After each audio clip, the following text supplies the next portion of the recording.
The Pittsburgh Steelers open up their 2024 campaign against the Atlanta Falcons at Mercedes-Benz Stadium in Atlanta. So today we're going to be previewing that matchup. I got keys to victory. I got my score prediction. I've got a full scouting report on Kirk Cousins. It's going to be a loaded edition of Steelers Talk here. But before we get into it, make sure you click that subscribe button right now because we will be having our first live watch party for the Steelers regular season this year. Steelers versus Falcons. We're going to be going live an hour before kickoff. So 12 p.m. Eastern time is when we're going to be going live right here on YouTube. So make sure you guys click that subscribe button if you haven't already to make sure you never miss any of our wild live watch parties. So for week one here, the Pittsburgh Steelers will face off against the Atlanta Falcons. New quarterback Russell Wilson will be making his Steelers debut. And of course, Artthur Smith, former head coach of the Atlanta Falcons, in his first game calling plays for the black and gold, will be facing off against his former team in his former home stadium. So Artthur Smith, this is going to be a very important game for him as he seeks revenge on the team that just let him go. So let's take a look at the brand new coaching regime there in Atlanta. Raheem Morris, one of Mike Tomlin's best friends in the coaching business, is the new head coach in Atlanta. The offensive scheme that they run is a third-generation West Coast offense in the mold of a Sean McVay style of offense. So a lot of 11 personnel, a lot of outside zone run scheme, lots of play action, lots of bootlegs, lots of stuff like that you see from the Rams and the 49ers and all these other teams that run this style of offense. Jack Robinson is the hotshot new offensive coordinator that a lot of Steelers fans wanted here in Pittsburgh. Instead goes with Raheem Morris there in Atlanta to call plays for him. Then we get to the defense, and in Los Angeles, Raheem Morris played a Vic Fangio-style quarters-based defense, but he's played everything under the sun. He has worked under a bunch of great defensive minds throughout his NFL career, so he's somebody that can definitely mold his defense into whatever it needs to be to fit the strengths of his players. So Jimmy Lake is his new defensive coordinator. He's actually going to be calling plays. So I'm very intrigued to see what we see from the Atlanta Falcons schematically heading into this year, because I'm not exactly sure it's going to look like what it has been in years past with the Raheem Morris defense. So, just keep these numbers with a grain of salt, guys, because obviously Artthur Smith is no longer there. Desmond Ridder is no longer the quarterback, but this is what they did last season. Honestly, Artthur Smith keeping this offense afloat in kind of like league average in yards per game and yards per play was kind of a miracle given the quarterback play he had last year. But at the end of the day, man, 46.8% in the red zone touchdown percentage, that is just not good enough. And then they gave up the football a lot, gave up the ball 28 times. That's not a recipe for success. But then on defense, they actually did pretty darn good, man. They were third in third down percentage, fourth in red zone percentage. They didn't take the ball away too much. Didn't have the best pass rush in the world, but last year, man, they played a very aggressive style of defense there in Atlanta, and, they have some pretty darn good players, especially in the secondary on this football team. But, again, they run a completely new scheme, it seems like, so take these numbers with a grain of salt. So key departures for the Atlanta Falcons this offseason, of course, Artthur Smith got fired, ended up becoming the OC here in Pittsburgh. Desmond Ridder, obviously, was their starting quarterback last year. Taylor Heineke, another quarterback that played quite a bit, left. Cordero Patterson left for the Steelers as well. Jonnu Smith and Calais Campbell both went to the Dolphins. And then Bud Dupree and Jeff Okudah, two starters for them last year, went to other teams as well. But then their key additions, of course, they signed Raheem Morris as their next head coach, Jack Robinson as somebody that's seen as kind of like the next in line there in the Sean McVay tree. Then you get Kirk Cousins as your new franchise quarterback. Michael Penix is somebody that they drafted number 8 overall in a shocking move. And then they also added Darnell Mooney and rookie edge rusher Braylon Trice. So those are the notable additions for this roster. And honestly, guys, I think that they got better this offseason. I really believe in Raheem Morris as a head coach. I think he's a great leader of men. I think he's a really good defensive mind. And Zach Robinson knows what he's doing, I believe, as an offensive play caller. Kirk Cousins is a huge upgrade over Desmond Ridder and what they had previously. And of course, they just added Matthew Judon and Justin Simmons last minute in NFL free agency. So this is a team that has a lot of talent on it, and they've got big aspirations heading into this season. So still to come here on Steelers Talk, keys to victory versus this football team, versus the Falcons, all right? Then we'll go into Kirk Cousins' in-depth scouting report, how the Steelers can manipulate his weaknesses to achieve victory, and then make sure you guys stick around to the end of today's show because I have my Week 1 score prediction between the Pittsburgh Steelers and the Atlanta Falcons. You guys are not going to want to miss that. But before we get into the rest of today's Week 1 preview for the Pittsburgh Steelers, let's have a word from our sponsor here at Prize Picks, which is the easiest and most exciting way to play daily fantasy sports. And unlike other apps, guys, Prize Picks, on Prize Picks, it's just you against the numbers. So all you have to do is pick more than or less than on 2 to 6 player stat projections and then watch the winnings roll in. Get in on the daily action with your friends and become a part of the Prize Picks community today. One Caleb Williams passing yard gets you one win on Prize Picks every week in the month of September. That's right, only 1 yard from Caleb Williams gets you an automatic win every football weekend in the month of September. That means 4 weeks of free W's. Don't miss this deal on Prize Picks because it's going to be gone the second the month of September ends. Also, Prize Picks puts their members first, so all withdrawals are fast, safe, and secure. When my picks hit, I can get my money in as quick as 15 minutes with our friends at Prize Picks. For my Week 1 projections here, I'm going to take the more on the 1 yard Caleb Williams. I mean, obviously, that's a no-brainer. Then I'm going to take the more on receiving yards for Tyreek Hill because, of course, he's going to get at least 100 yards, right? Then I'm going to take the more on James Conner rushing yards because he's one of the more underrated running backs in football. I think he's going to get a really nice start to his 2024 campaign. Download the Prize Picks app today and use code CLNS and get $50 instantly when you play $5. That's code CLNS on Prize Picks to get $50 instantly when you play $5. You don't even need to win to receive the $50 bonus. It's guaranteed. Prize Picks, run your game.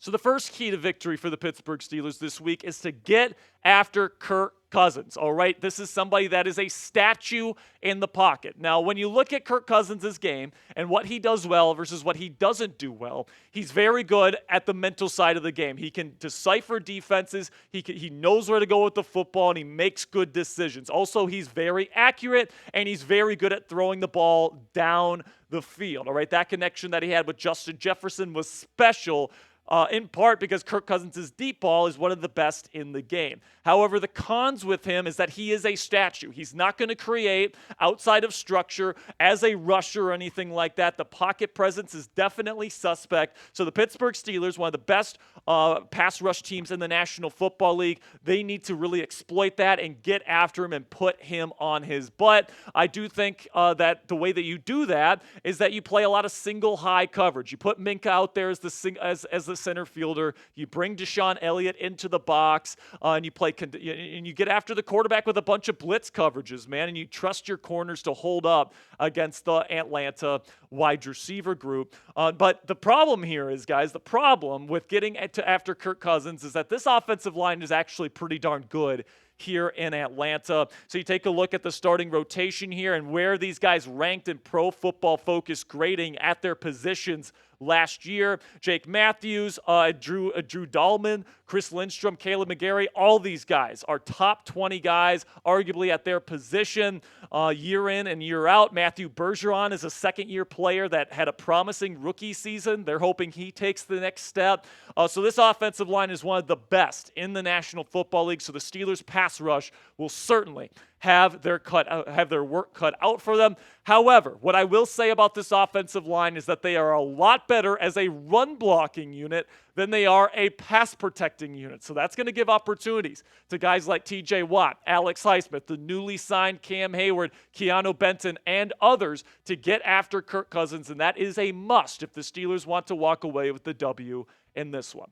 And then another big part of containing this Atlanta offensive attack is containing Bijan Robinson. Now we know coming out of Texas, Robinson was one of the most dynamic running back prospects to ever enter the National Football League, and he still is that player, right? He's entering year 2. He had some really great moments with the Atlanta Falcons last year under Artthur Smith. A lot of people said Art didn't utilize him enough. I don't think Zach Robinson's going to have that issue. So listen, man, this is arguably the best run-blocking offensive line in football today, and you got a dynamic threat at running back in Bijan Robinson. The Steelers can't contain him, and Bijan's running all over the yard. They're going to come away with the victory. However, if the Steelers can stop the Atlanta rushing attack, there's a really good chance they walk away with the win.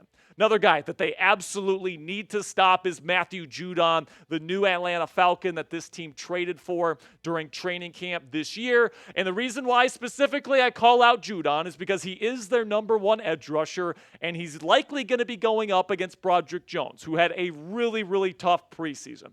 Okay, so you're gonna have arguably your worst pass protector out there one-on-one against Matthew Judon, their number 1 pass rusher. So this is definitely a key matchup to keep your eye on, and this is definitely a weak spot for the Pittsburgh Steelers in terms of this matchup. If Jones can hold his own against Judon and keep Russell Wilson clean, I think that's going to go a long way in helping the Steelers come away with the win in this one. Then we get to my 4th key to victory here. And just in general, can the offensive line as a unit hold up against the Atlanta Falcons? Because we know Isaac Seumalo will be out in this football game, and it looks like Spencer Anderson will be your starting left guard. So you take a look at this expected starting 5. Dan Moore Jr., he had a pretty darn good preseason, but in the regular season, he hasn't been great. Spencer Anderson is a complete unknown entity and a backup. Zach Frazier was really good as a pass protector, but not as much as a run blocker. James Daniels is 100% solid, no concerns with him. But then Broderick Jones had a lot of concerns on his tape during the preseason as well. So the scary truth as a Pittsburgh Steelers fan right now is that there's only one starting offensive lineman heading into this week that at least I feel 100% confidence in. And listen, man, over the course of the season, I do think Zach Frazier is going to get to that point where I have 100% confidence. I think Dan Moore Jr., if he continues his good play after training camp and preseason, he can quickly solidify that confidence in me. But right now, James Daniels is the only offensive lineman expected to start this week with that I feel 100% confidence in, and that scares me a lot. So make sure you guys click that thumbs up icon if you haven't already. If you are ready for Sunday, if you want the Pittsburgh Steelers to win on Sunday afternoon and start this season at 1-0, what are you waiting for? Make sure you click that thumbs up icon right now. Then we get to another key to victory here, which is to get the supplementary wide receivers going for the Pittsburgh Steelers. And the reason why I say that is because the Atlanta Falcons have a legit shutdown number 1 corner in A.J. Terrell. And he's going to be going up and he's going to be shadowing George Pickens everywhere that he goes. Okay, so even though I do expect George to have a couple big plays in this game, I don't think it can be just GP getting the job done in the wide receiver room. You have to expect and you have to really ask at least one of these other receivers here, whether that's Pat Freiermuth, whether that's Van Jefferson, whether that's Calvin Austin III. You're going to need to get help from other receiving weapons because George Pickens is going to have his handful with A.J. Terrell. And honestly, the rest of this cornerback group, the linebacking group here in Atlanta isn't all that great. So look for specifically Van Jefferson and Pat Freiermuth to have very key roles in the Steelers' passing attack on Sunday. So let me know down there in the comments section, who will be the Steelers' top 2 wide receivers this week? Do you think it's going to be George Pickens and Pat Freiermuth? Do you think it's going to be George Pickens and Van Jefferson? Is it a different combination? Do you think Jaylen Warren gets in that mix? Let me know down there in the comments section who will be the top 2 receivers for the Steelers on Sunday. Then the final key to victory here for the Steelers is to protect the football. If the Steelers do this, if Russell Wilson, Najee Harris, and Jaylen Warren do not cough up the football, this game is going to be close in the 4th quarter, and the Steelers are going to have a shot to win this game. Plain and simply, man, when you look at the Steelers, man, they got a great defense that's capable of not only getting sacks and stops, but also stopping teams on 3rd downs. Like this defense is going to be really good. The way the Steelers can get blown out in these games is if they start turning the ball over. So it's very, very important for his new starting quarterback, Russell Wilson, to do what he was brought in to do, protect the football, take shots when they're there to be made, and kind of just manage the game. And hopefully by the end of it here, the Pittsburgh Steelers are going to come away victorious. And you know what? I'm going to predict the Pittsburgh Steelers and their defense to dominate this football game and to come away with the victory. 20-13. It's a new team with a new offense, all this stuff. I think it's going to take a little bit of time for that team to gel, whereas the Steelers have Mike Tomlin. They've had him for like the last 17 years, almost two decades. This team's going to be ready to go. I think Russell Wilson's going to come in. He's going to manage the game well. I think the offense is going to be stymied a little bit. It's going to be a little bit frustrating for the Steelers offensively, but I think the defense really does a good job. They get a major turnover leading to a touchdown, and the Steelers win this one 20-13.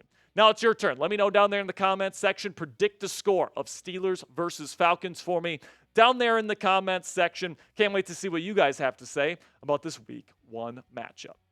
All right, guys, make sure you click that subscribe button if you haven't already. We got breakdowns like this and previews for every single Steelers game this year, as well as daily videos for free here on YouTube. And don't forget, we have that live watch party on Sunday afternoon. So for all of that great Steelers content, what are you waiting for? Lock yourself in right now and click that subscribe button.